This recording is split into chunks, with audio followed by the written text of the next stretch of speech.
Laure Perraudin, architecte urbaniste, présidente de Lieux Fauves. Bonjour madame, on peut l'applaudir.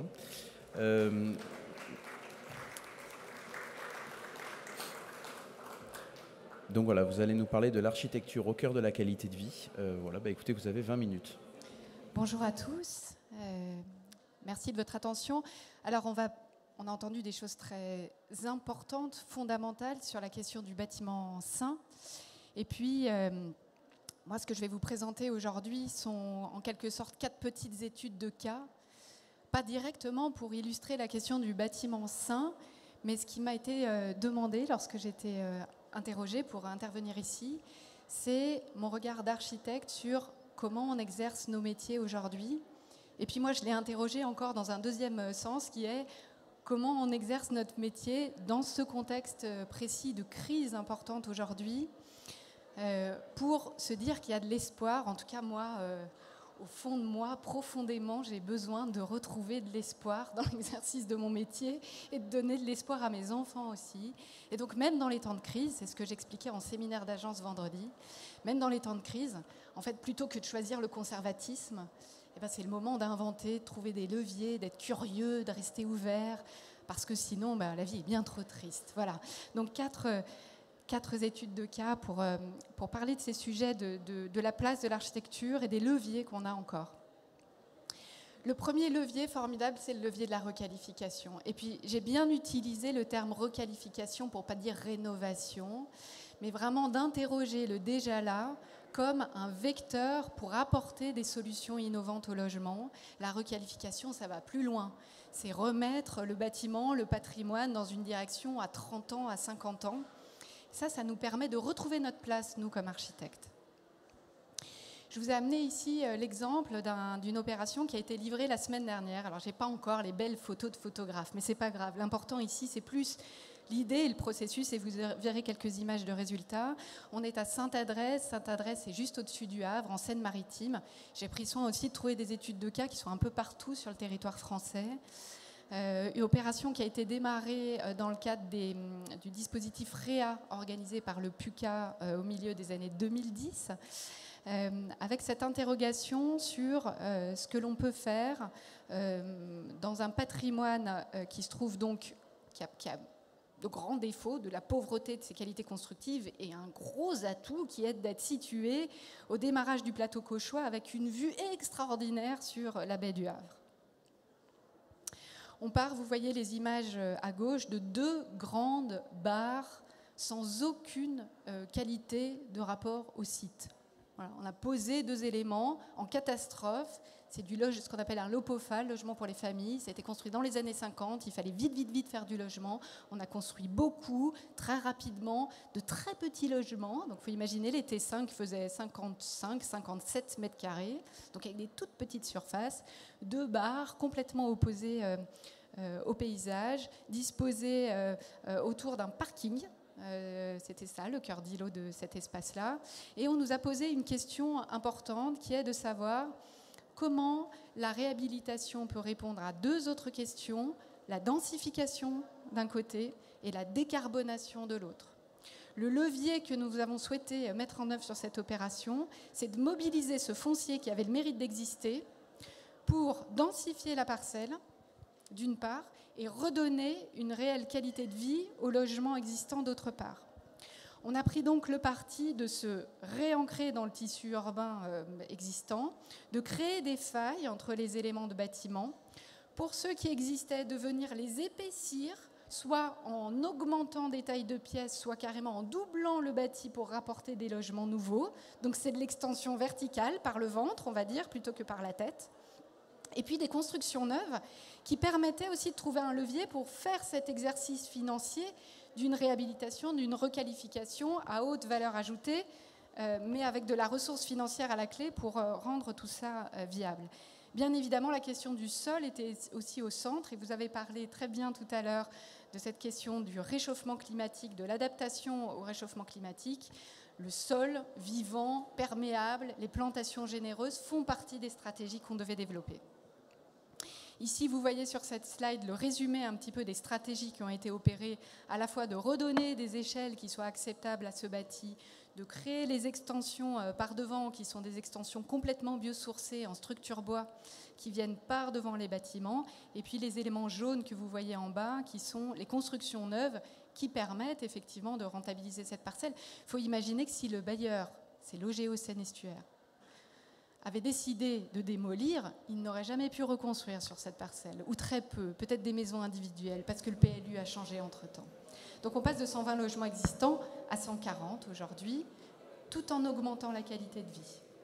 Et j'ai une question, madame. Ouais. Oui. La découpe, si je puis dire, de l'immeuble, Oui. c'est techniquement quelque chose qu'on sait faire, qui ne pose pas de soucis particuliers? Ben voilà, alors là on en voit un bout. Très bien, voilà. La question à point nommé, bravo. C'est ça, merci.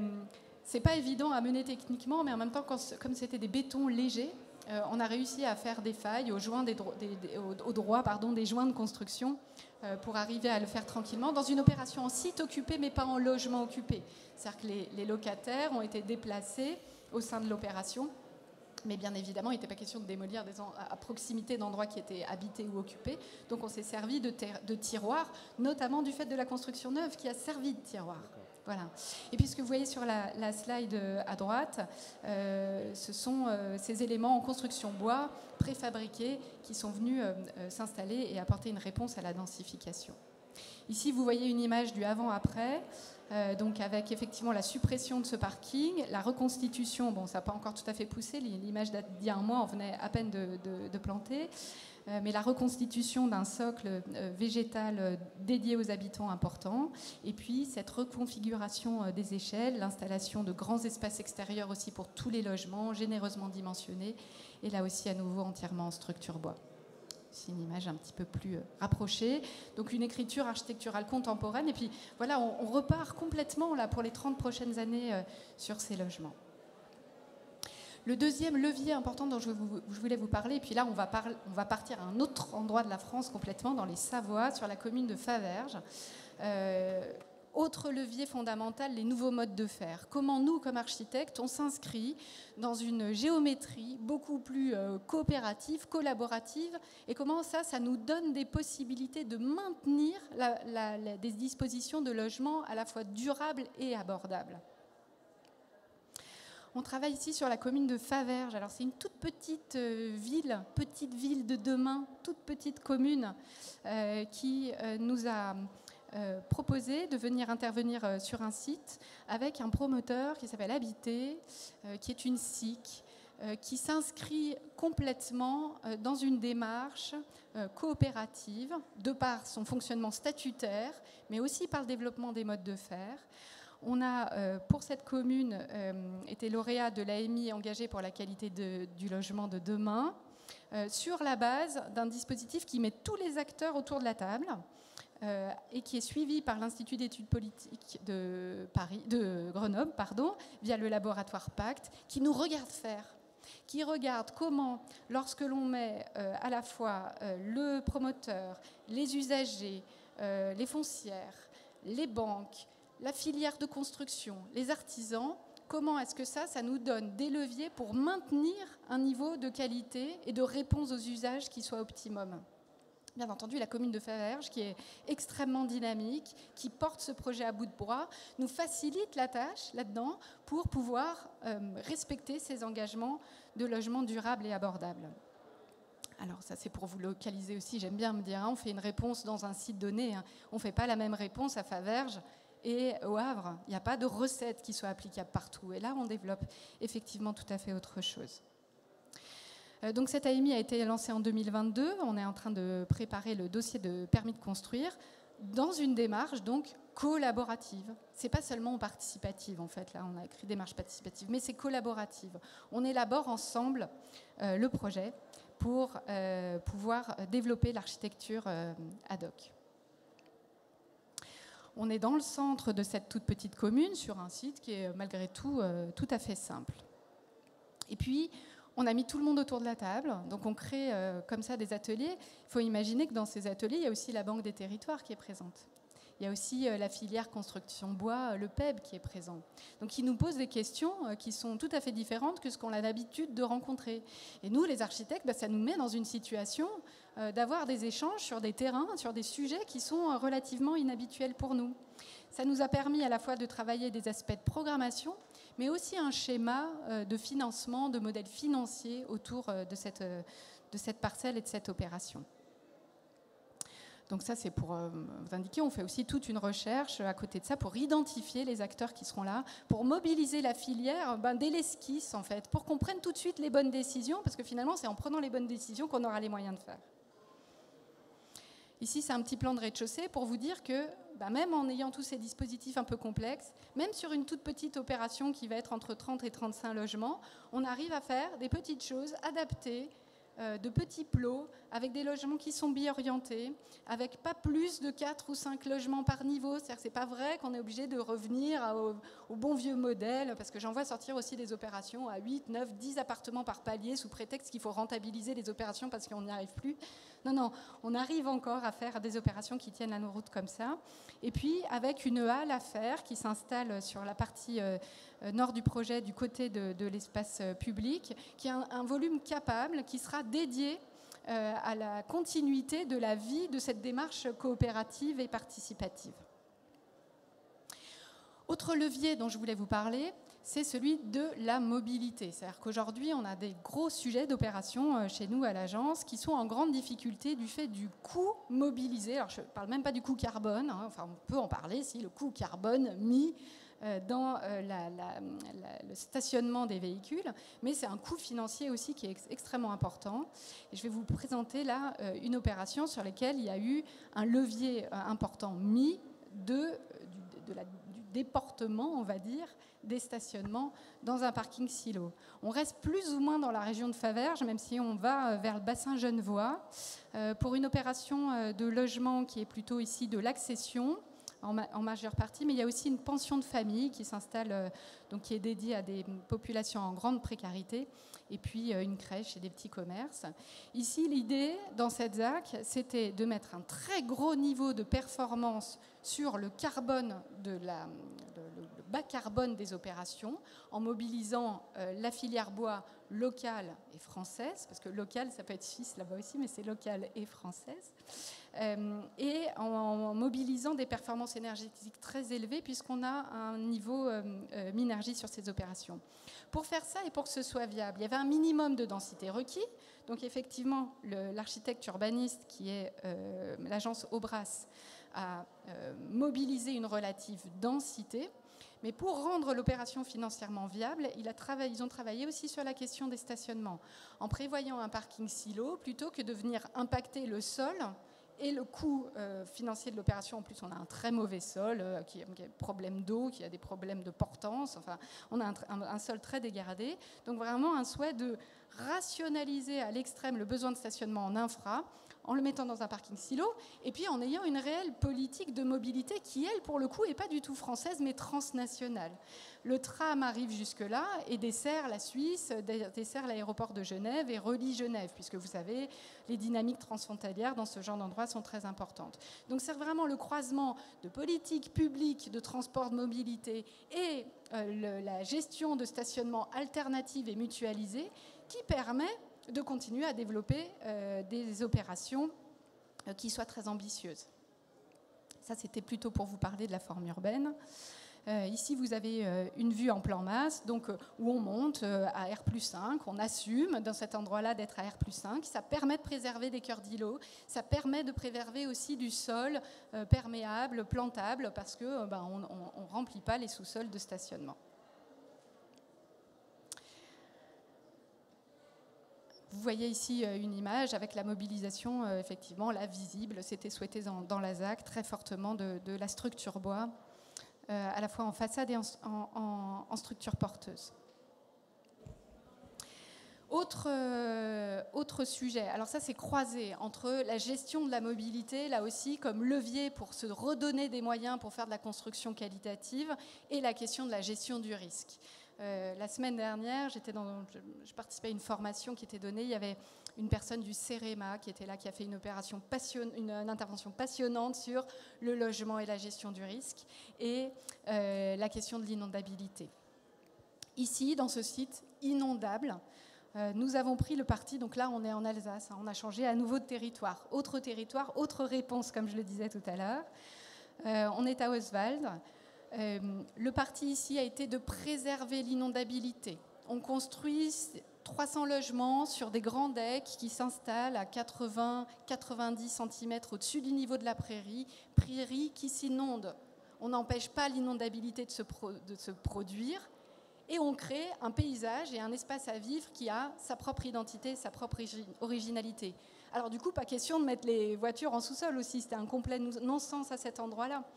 Donc on a construit un grand parking silo qui permet de développer en plus un urbanisme sans voiture, c'est-à-dire des logements sans voiture, complètement safe. Les enfants circulent partout sans aucune problématique de sécurité. On le voit ici, on s'insère dans un grand paysage avec cet étang du Bory qui se met en charge d'eau et s'inonde. Ça donne ce paysage-là sur les decks, donc ces petits logements qui sont à R+2 en petit collectif ou R+3 ou en intermédiaire ou en individuel. Donc ce paysage très naturel sur ces grands decks où on offre des espaces à vivre qui ont leur singularité du fait des contraintes. En fait, le levier, la contrainte, la difficulté, c'est ce qui produit une architecture, un urbanisme, un paysage singulier.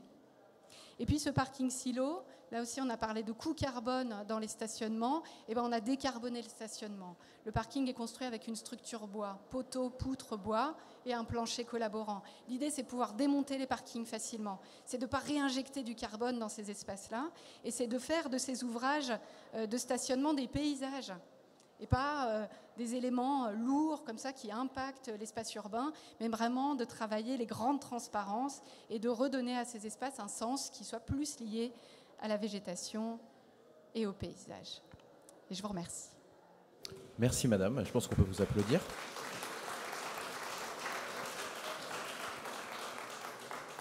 Merci pour votre optimisme, tout cet espoir dont vous avez parlé en introduction. On a quelques minutes, s'il y a une ou deux questions.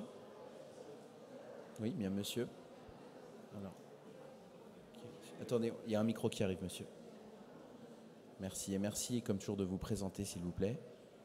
Projet à Faverges, vous parliez de présentation coopérative, c'est ça? Donc, d'après l'image, on imagine que ça a été créé avec des habitants ou des élus. Est-ce que ça intègre une acquisition financière coopérative? Est-ce qu'il y a d'autres éléments coopératifs dans ce projet? Merci. Alors, oui, l'élément coopératif est à plusieurs niveaux.